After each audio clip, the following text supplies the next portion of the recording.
Hola amigos, bienvenidos a este su programa La Letra Pequeña de la Biblia.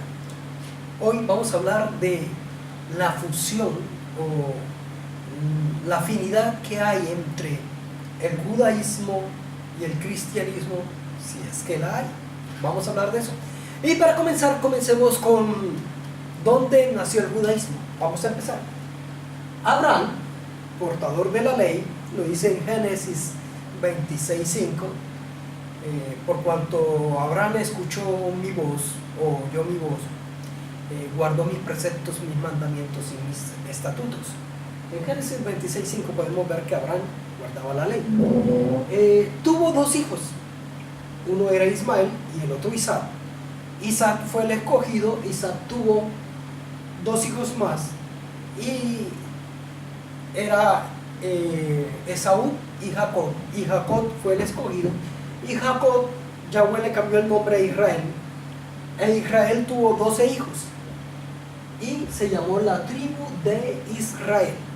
Ahora, esta tribu era portadora de la ley, guardaba los mandamientos de Yahweh. Ahora, la tribu de Israel se dividió entre Israel 10 tribus y Judá 2 tribus, la Judá y Benjamín. La tribu de Israel, por cuanto dejó de guardar la ley, perdieron su identidad y desapareció esta tribu. Pero la tribu de Judá guardó la ley y por eso hoy existe el judaísmo. ¿En dónde basa su doctrina el judaísmo? El judaísmo tiene varios libros, pero lo más importante es la Torá y los Nevi'im. Y estos conforman la ley. O sea, la Torá, esto conforman la Taná. La Torá y los Nevi'im conforman la Taná. Esto es la Torá, la ley, y los Nevi'im, el libro de los profetas. Estos son los libros más importantes donde el pueblo judío basa su doctrina. Ahora, ¿cuántos dioses tiene el judaísmo? La palabra en Deuteronomio 6:4 dice: Shema Yisrael, Yahweh Elohim, Yahweh Echad. O sea, escucha Israel, Yahweh tu Elohim, Yahweh uno es. Entonces, ¿qué significa? Significa que el pueblo de Judá tiene un solo Elohim. Elohim significa todopoderoso. Ahora, ¿en qué más basa su doctrina el judaísmo? Yahweh le dio al pueblo de Israel 7 fiestas, aunque hay una fiesta semanal que es el Shabbat, pero Yahweh le dio 7 fiestas muy importantes, porque las 7 fiestas determinan el calendario profético de Yahweh, determinan el año del pueblo de Israel. Entonces, en estas 7 fiestas se dividen de la siguiente forma: Pesach, Hamatzah y Bikurim se celebran en el mes de Nisan. Estas son las fiestas de la primavera, que es entre marzo y abril. Ahora, Pesach es la Pascua, Hamatzah, la fiesta de pan y levadura, y Bikurim es las primicias. 50 días después se llama Shavuot, la fiesta de las semanas. 47 semanas después, o sea 49 días, en el día 50 se celebra la fiesta de Shavuot, la fiesta de Shavuot. O sea, Shavuot significa la fiesta de la semana, la fiesta de Pentecostés. Ahora, después, en el mes séptimo, el mes de Tisrei, este es en el mes de mayo. Ahora, en el mes de Tisrei, el mes séptimo, entre septiembre y octubre, se celebra Yom Teruah, que es la fiesta de las trompetas, Yom Kippur, que es la expiación, y Sukkot, que es la fiesta de las cabañas. Estas 3 fiestas se llaman las fiestas de otoño y se celebra entre septiembre y octubre. Aquí está. Estas son 7 fiestas de Yahweh que celebra el pueblo judío. Ahora, el judaísmo tiene muchas más doctrinas y tiene muchas más, es muy amplia su doctrina, pero no la vamos a estudiar toda a profundidad porque sería muy largo el programa. Necesito comparar es qué hay de afín con el cristianismo. En la Torá, el judaísmo tiene 613 leyes. En esas 613 leyes ellos tratan de cumplirla a cabalidad. Bueno, esta es la parte principal de la doctrina judaica, lo principal. Lo que más o menos podemos pensar que se asemejan al cristianismo. Vamos a ver el cristianismo. Ustedes saben que el helenismo era una cultura que absorbía diferentes dioses, y el helenismo se fijó mucho en el judaísmo y en su doctrina, y quisieron estudiarla. Por eso el griego emperador que gobernaba en Egipto, Ptolomeo II, Filadelfo, llamó a 72 sabios judíos para que tradujeran la Taná al griego. Esos 72 la tradujeron entre los años 284 y 246 o hasta más. Tradujeron la Torá y tradujeron la Taná.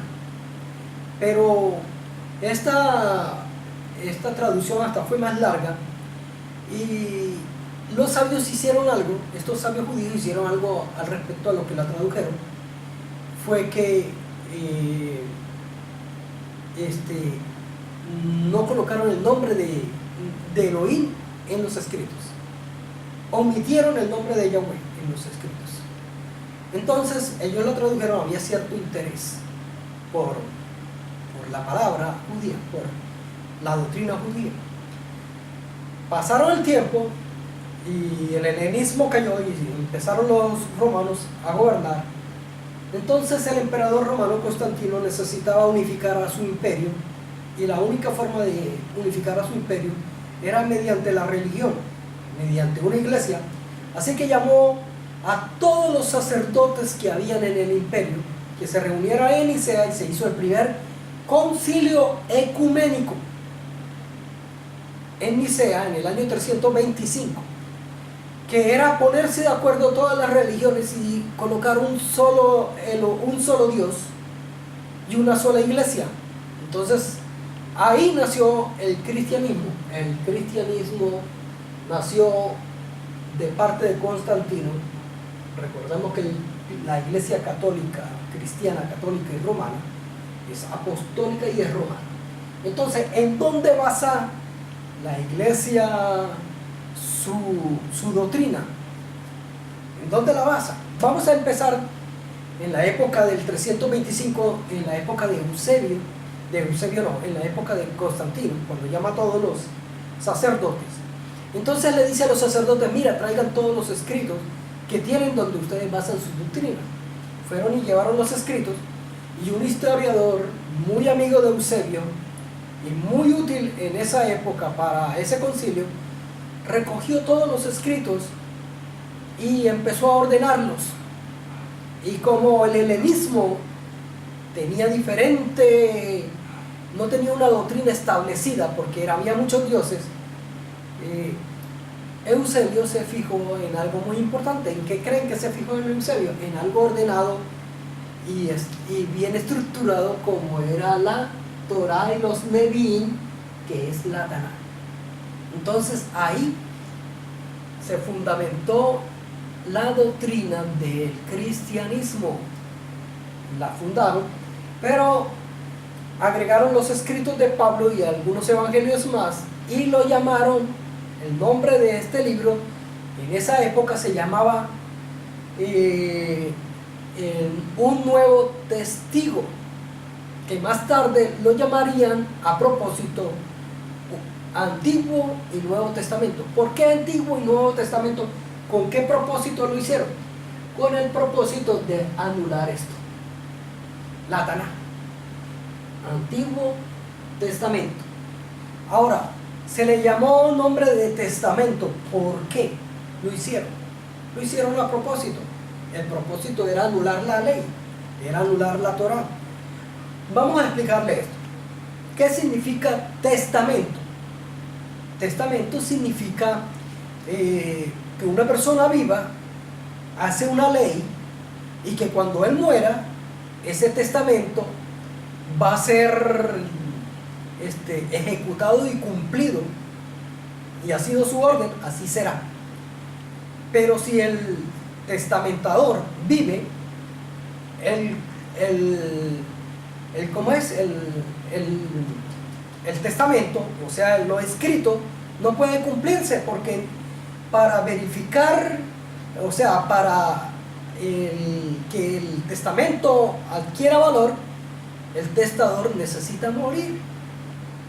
Vamos a leerlo bíblicamente en Hebreos. Y el mismo Nuevo Testamento, el mismo libro del testamento, el libro Nuevo Testamento, está anulando la palabra testamento. No puede llamarse esto Nuevo Testamento. Vamos a ver. Dice, Hebreos 9, verso 16. Porque donde hay testamento es necesario que intervenga la muerte del testador. Donde hay un testamento es necesario que la persona que hizo ese testamento muera, para que ese testamento tenga valor. Vamos al 17, 9:17. Porque el testamento con la muerte se confirma. Es la única manera de confirmar el escrito. Pues no es válido entre tanto que el testador vive.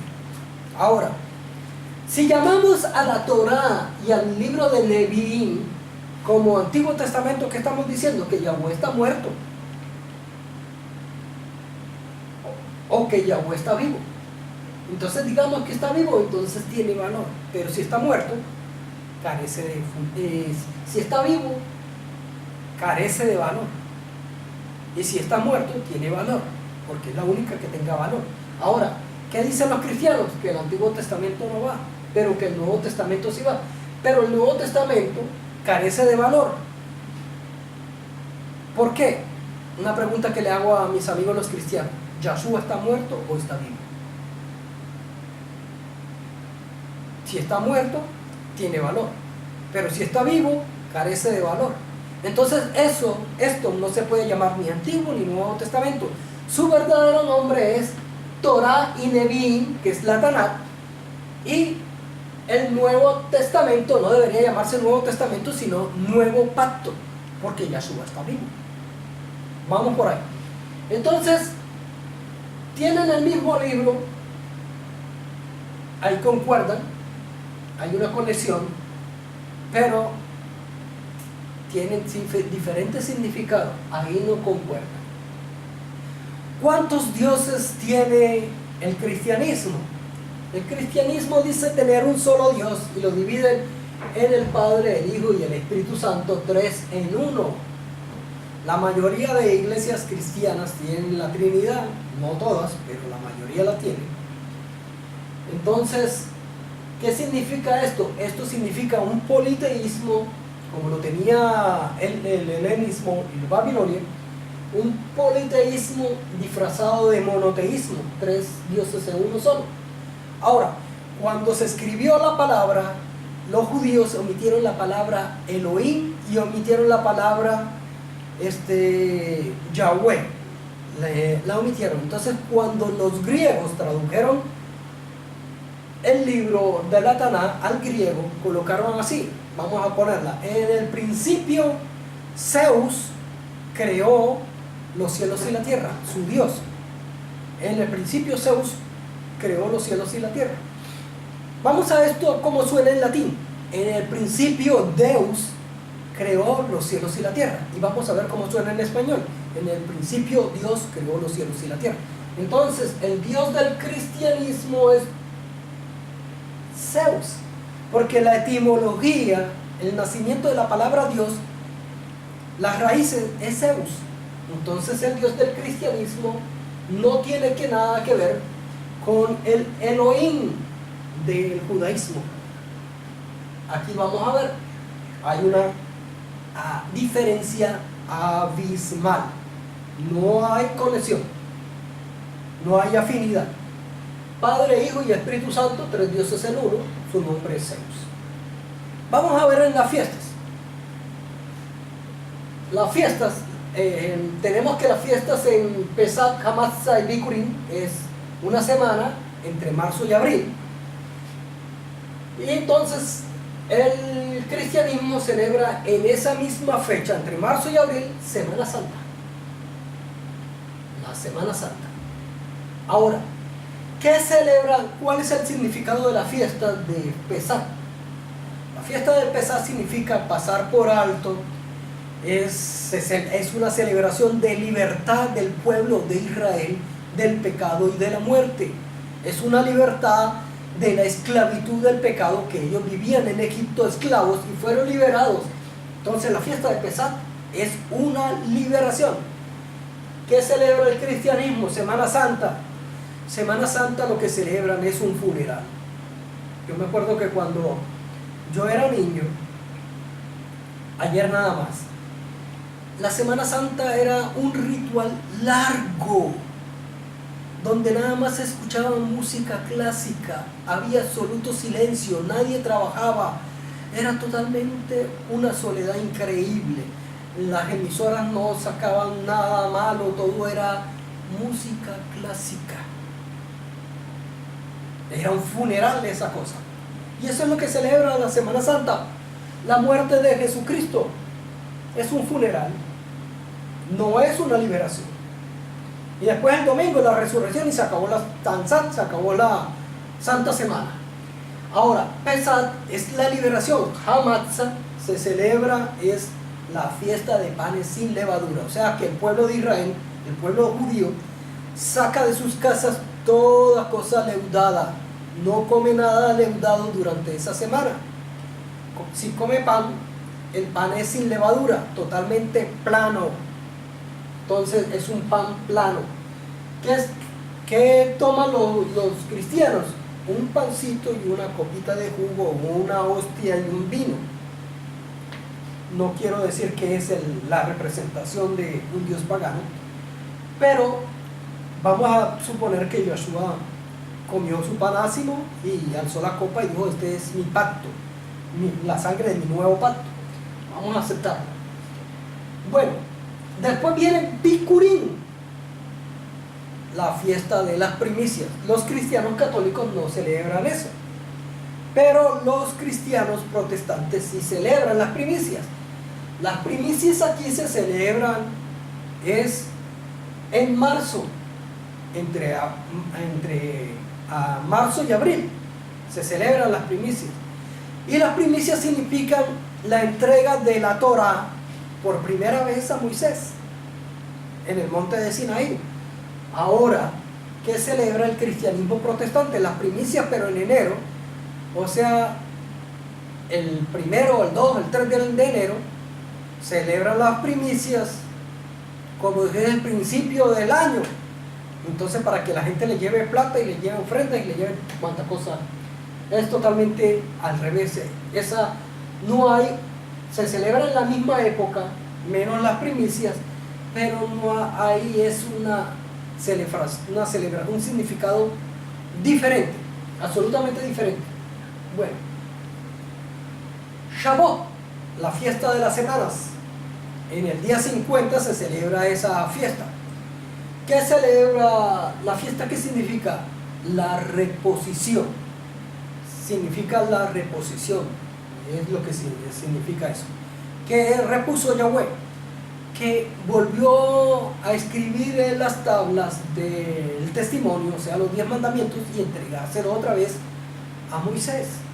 Eso es lo que celebra el pueblo de Israel. Entonces, los católicos no celebran esto, sino celebran 40 días después, celebran la ascensión de Jesús al cielo. O sea, totalmente diferente. Aquí son 50 y para ellos son 40. Entonces no celebran Shavuot. Los cristianos protestantes saben de Pentecostés, pero no saben ni el día ni el momento en que se debe celebrar, y tampoco tendrían el poder para que el mundo lo celebrara con ellos.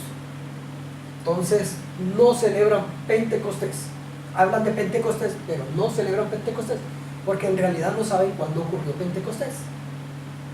que es en mayo, es cuando comenzó Pentecostés.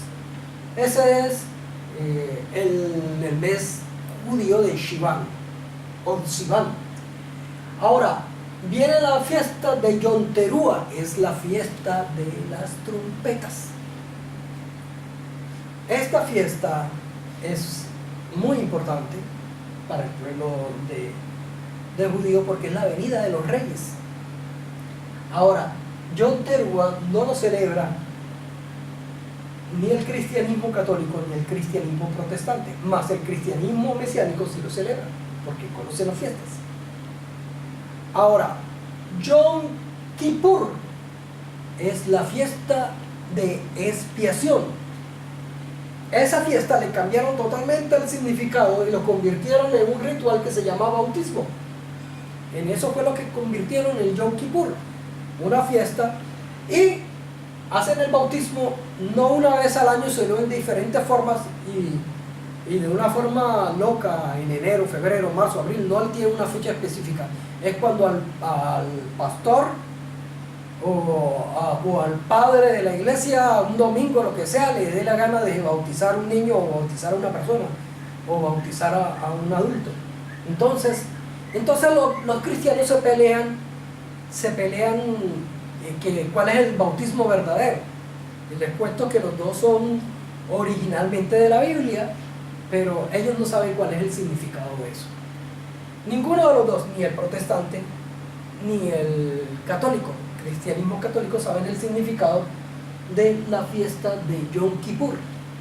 Yom Kippur es una fiesta donde las personas van a pedir perdón en el templo.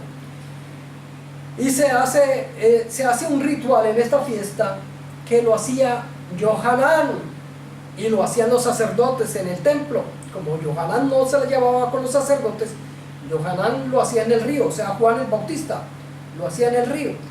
¿Qué era lo que hacía? La gente decía sus pecados y se sumergía en el agua y subía para limpiar su cuerpo. Y todos los años se hacía ese ritual en esta fiesta, la fiesta de Yom Kippur. Ahora, esa era una de las formas de pedir pecado, de pedir perdón y de lavar y limpiar su cuerpo. Otra forma era, mataban el animal, colocaban en el lóbulo derecho una gota de sangre y en el dedo gordo le colocaban otra gota de sangre que era para pedir perdón y para limpiar el cuerpo, o si no, rociaban sangre o agua en su cuerpo. Esa era la otra forma de lavarlo, o la forma más sencilla era meterlo debajo del agua, en el río o en la pileta que había o en el estanque que había en el templo, y lo subían. Era para pedir perdón del pecado. Ese era el ritual y se hacía una vez en el año. ¿Recuerdan las bodas de Canaán? En la boda de Canaán habían 6 tinajas llenas de agua, y si ustedes leen bien, para la expiación. Sí, era la fiesta de expiación. Unos días antes se realizó la boda y esa agua era para la expiación, o sea, para lavar el cuerpo. Ahora, ¿se acuerdan del paralítico del estanque de Bethesda, que tenía que esperar una vez al año que bajara el ángel y tocara el agua en el estanque para meterse dentro del agua? Porque una vez al año bajaba el ángel a tocar el estanque, cuando en la fecha de expiación, y él iba y se introducía y era sanado. Entonces él estaba esperando que ocurriera eso, y fue cuando Yahshua le vino y le dijo: tus pecados serán perdonados, son perdonados, toma tu camilla y anda. ¿Por qué? Porque era la época de pedir perdón. Entonces la expiación, una fiesta, la convirtieron en un ritual de sumergir a las personas y decir que estaban bautizándola, uno para colocarle el nombre, otro para entrar a la congregación, ser miembro de la congregación. Entonces le han cambiado el total significado a la fiesta de Yom Kippur, a la fiesta de expiación. Bueno, ahora viene lo más bueno. la fiesta de Sukkot, que es en el mes de Tisrei también, son 3 fiestas. Esta se celebra el primero, esta se celebra el 10 y esta creo que se celebra el 15 del mes de Tisrei, o sea, entre septiembre y octubre. Ahora, ¿qué es la fiesta de Sukkot? La fiesta de Sukkot es la celebración de que el pueblo de Israel vivió 40 años en el desierto. Entonces los judíos hacen cabañas afuera de sus casas y se van a vivir en las cabañas para celebrar que vivieron en la intemperie 40 años. Esa es una de las tradiciones judías y que pertenecen a la fiesta que Yahweh les dijo que representara. Pero, ¿qué hicieron en esta fecha? Yahshua nació, porque Yahshua nació en la época de la fiesta de Sukkot. Nació ahí, en una cabaña. Entonces, ¿qué tiene una cabaña? ¿Animales? No, en la cabaña van las personas todas las noches a dormir ahí en la intemperie, a leer la palabra, a cantar salmos, a comer, a compartir con su familia en la cabaña. Y eso fue lo que sucedió. Yahshua nació ese día, en un día de esos de la fiesta. No nació en un pesebre con animales, del burro, el cabro, él no nació, él nació como un rey, en un Sukkot. Entonces, no tiene nada que ver con el nacimiento del 25 de diciembre, que es el solsticio de invierno, que celebra el catolicismo, el cristianismo el 25 de diciembre, el nacimiento del sol invicto, del Dios invicto. Es el 25 de diciembre, es el nacimiento de un Dios pagano. Eso es lo que celebra el cristianismo. Entonces, el cristianismo no tiene nada que ver con el judaísmo, con la palabra, no tiene nada que ver con la Biblia. Ahora, ¿esto fue casualidad? No, esto lo hicieron a propósito. Toda esta lo hicieron a propósito. ¿Por qué? Porque el helenismo, Babilonia, lo que ha querido desde un principio es acabar con el pueblo de Israel, es acabar con sus costumbres, con la palabra y con la ley. ¿Qué hizo? Cambió los tiempos, le dio otro significado a los tiempos y trató de cambiar la ley. No los ha cambiado, los cambió a su manera, pero el pueblo de Israel no se ha desviado, el pueblo judá no se ha desviado. Y les cambió totalmente el significado de los tiempos. Vamos a leerlo en Daniel 7, del 23 al 25. En el libro de Daniel está. Daniel 7 dice: y dijo así: la cuarta bestia será un cuarto reino en la tierra, la cual será diferente a todos los reinos, y a toda la tierra devorará y trillará y despedazará. Ese es el imperio romano. Y los 10 cuernos significan que aquel reino se levantarán 10 reyes, y tras ellos se levantará otro, el cual será diferente de los primeros 3 reyes que derribará. Ese es el imperio babilónico, el imperio católico, el cristianismo. Y hablará palabras contra el Altísimo, y a los santos del Altísimo quebrantará. Pensará en cambiar los tiempos. Pensará, no. Bueno, sí, lo pensó, porque no lo ha podido cambiar. El pueblo de Israel sigue cumpliéndolo, pero en el mundo se siguen engañando con los tiempos, son aquellos los verdaderos, y los celebran de una manera muy diferente. La fiesta son los tiempos. Pensará en cambiar los tiempos y la ley. Trató de cambiar la ley, la Torá. Entonces, ahora, ¿qué dice el cristianismo? Hay un señor llamado Martín Lutero que sacó una doctrina, que es la doctrina de la gracia, que dice: ya no vivimos bajo la ley, sino bajo la gracia. Entonces, ahora, amar a Dios sobre todas las cosas y amar al prójimo, eso es toda la ley. Cambió toda la ley por 2 mandatos. totalmente irresponsable y falso.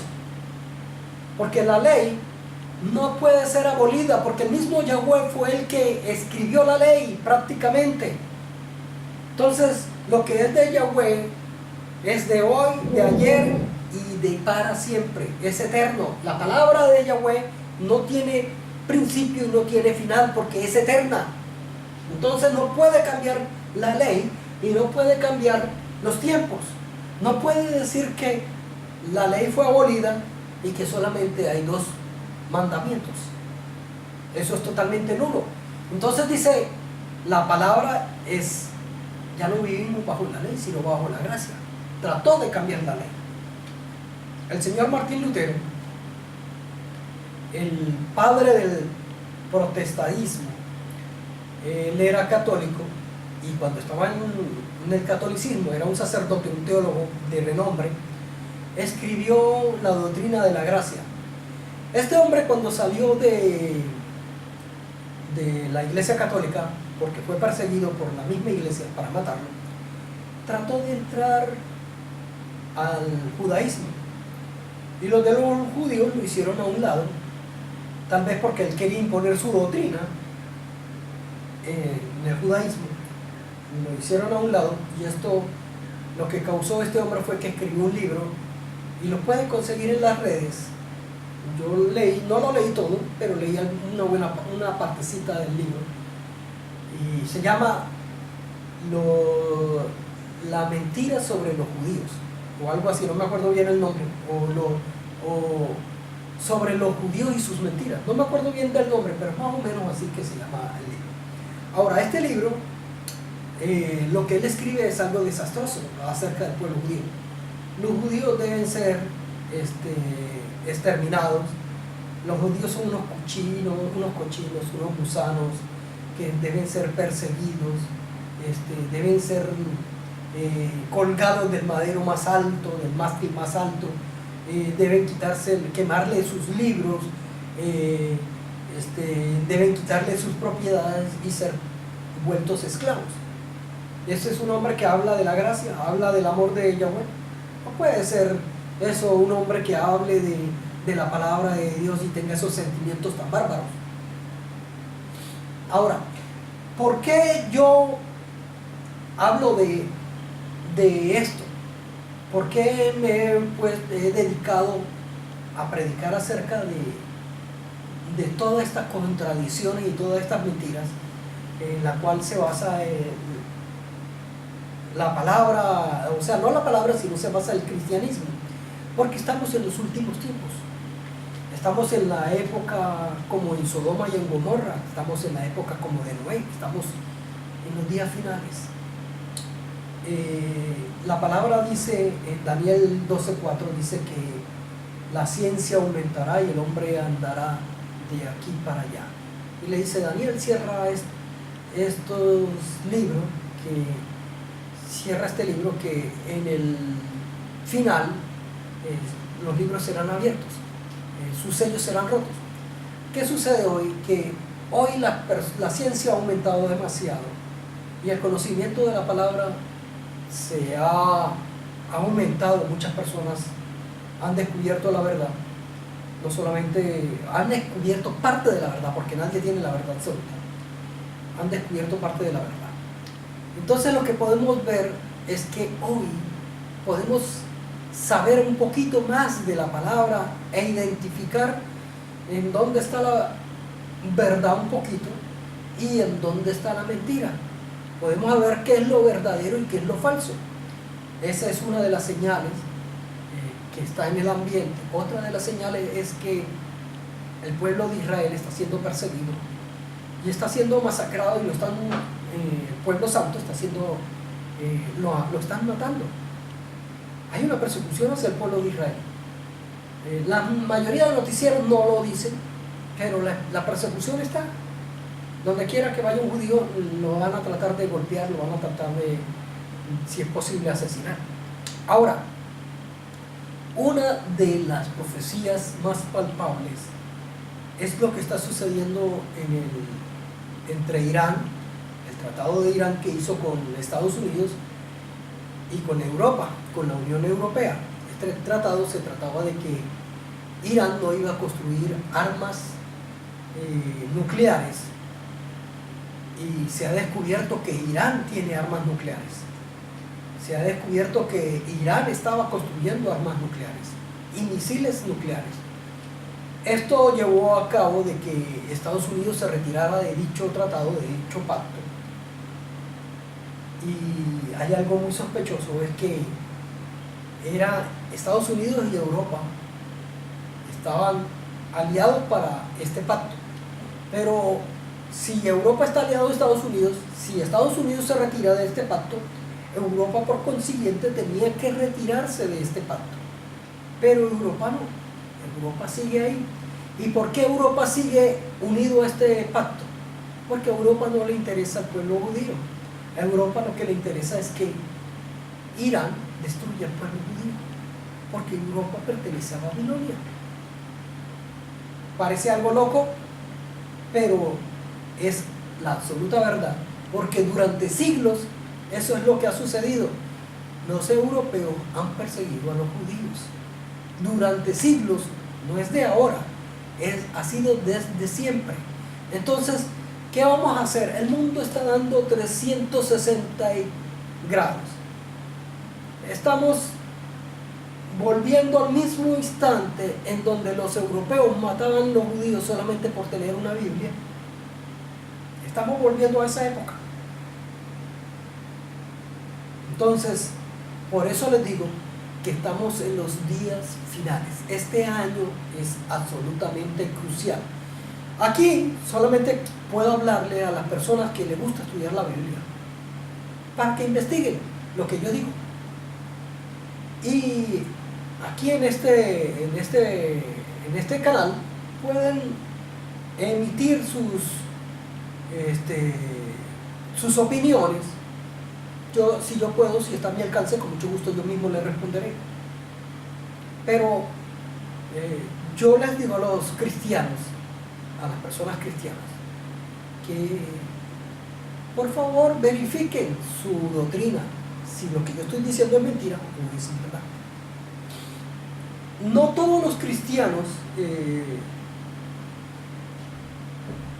están de acuerdo con Babilonia. Algunos lo hacen inocentemente, otros lo hacen sabiendo que es la verdad y no quieren abandonar el cristianismo. Pero, por ejemplo, los testigos de Jehová creen que Jesús es un profeta menor y que Jesús no es Dios, y en eso estamos de acuerdo, pero Jesús es el hijo de Yahweh, eso sí. Ahora, pero también tiene toda la doctrina, tiene Semana Santa, tiene la doctrina católica, es babilónica. Los unitarios no creen en la Trinidad, pero creen que el Padre y el Hijo es uno. Eso es babilónico. Eso fue en el concilio de Constantinopla en el 381, cuando se declaró el Padre y el Hijo que son uno. Entonces es totalmente babilónico. El mesianismo, el cristianismo mesiánico, también cree que el Padre y el Hijo son uno, y es babilónico. Y también cree en el rapto, es totalmente babilónico, porque el rapto es una doctrina católica que nació en el año 1580 en Chile por un franciscano jesuita llamado Francisco Rivera, que fue el que hizo la doctrina del rapto. Entonces tienen muchas cosas erradas. Ahora, ¿en qué creer? Yo los animo en que no tengamos doctrina, en que lo único que nos guíe sean los 10 mandamientos, que es lo que quiere Yahweh para su pueblo, para el pueblo de Israel. Recuerde, el judaísmo guarda la ley completa, pero el israelita, o sea nosotros, los israelitas, los del nuevo pacto, tenemos que guardar la ley de Yahweh. ¿Cuál es la ley de Yahweh? Los 10 mandamientos. ¿Cuál es la ley de Moisés? Toda la Torah y los 10 mandamientos. Yo no estoy en contra de aquel que quiera ser judaísmo, porque la religión perfecta y única es el judaísmo. Digámoslo perfecta, porque no hay nada perfecto en este mundo, pero la más que se acerca más a nuestro Creador es la religión judía. Entonces, si usted no quiere pertenecer a la religión judía, sálgase de todas las doctrinas y empiece a guardar los 10 mandamientos. Métase los 10 mandamientos en la mente y en el corazón, porque esa es parte del nuevo pacto. Jeremías 31, del 31 al 33 al 34. Yo los invito a que guardemos los 10 mandamientos, que, como dijo Salomón, termino con esto. Salomón, el sabio, no ha habido hombre más sabio que Salomón, dijo así: el principio de todo discurso es este: teme a Yahweh, tu Elohim, y guarda sus mandamientos. Eso es el todo del hombre. Eclesiastés 12:13. Yahweh los bendiga.